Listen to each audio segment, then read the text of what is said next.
Welcome to the next part of my advanced full bullet character matchup guide.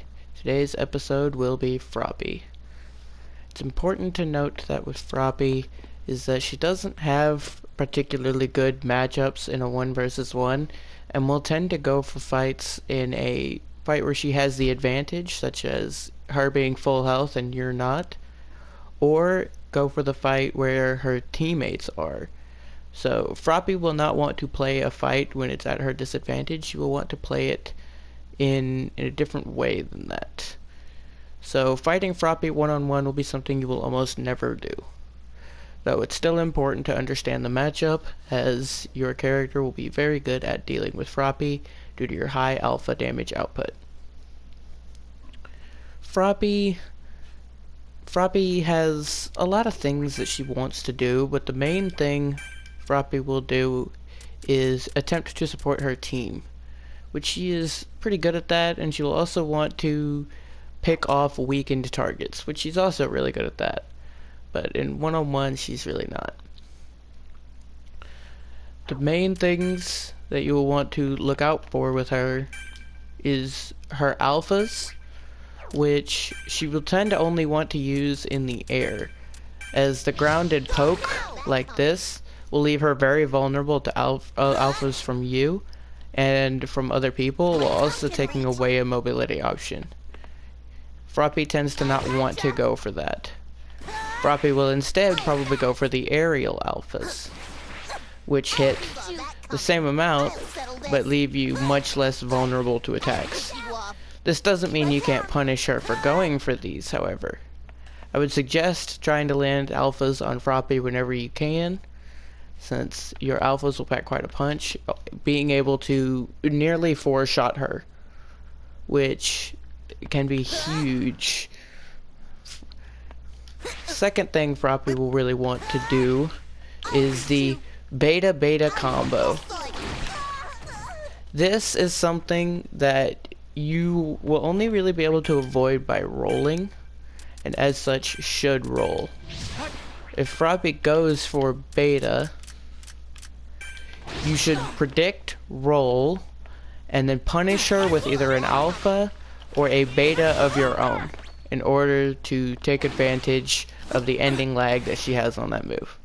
Even though it's not a lot, it doesn't mean you can't get any punish.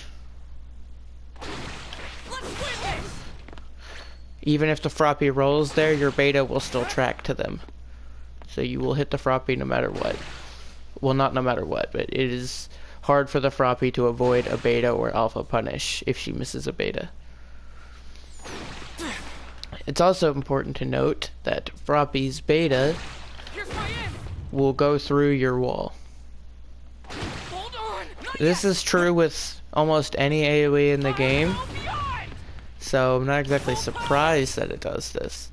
But it is important to note your walls will not be as useful at blocking Froppy as they will certain other characters. Froppy will still be able to hit through it. Overall, I would say the Froppy matchup is about a 60-40 in Full Bullet's favor. However, this doesn't mean that the matchup is free, and if Froppy catches you off guard or at a bad moment, you can still very easily be killed, just like anyone else. My main suggestion to prevent this is if you notice that there's a Froppy and you are low and she's trying to chase you, instead of trying to run away and escape her, which is something you basically cannot do, consider going into a building and blocking off the entrance that you used in order to force Froppy to go a different direction. This is more useful on new map than it is old map, but the main source of getting a Froppy off of you will be hitting them really hard and getting them to not want to continue chasing.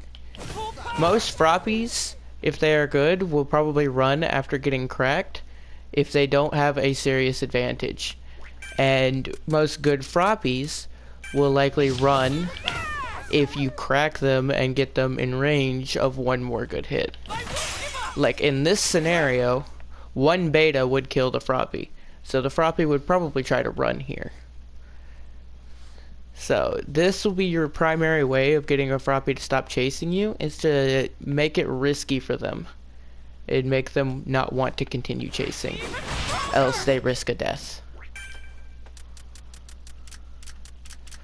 I think that's about all to mention for the Froppy guide. Overall, just lure her indoors and don't let her get the upper hand. If she does get the upper hand, she will mop you up like she will any other character in the cast. Tune in next time for Kirishima.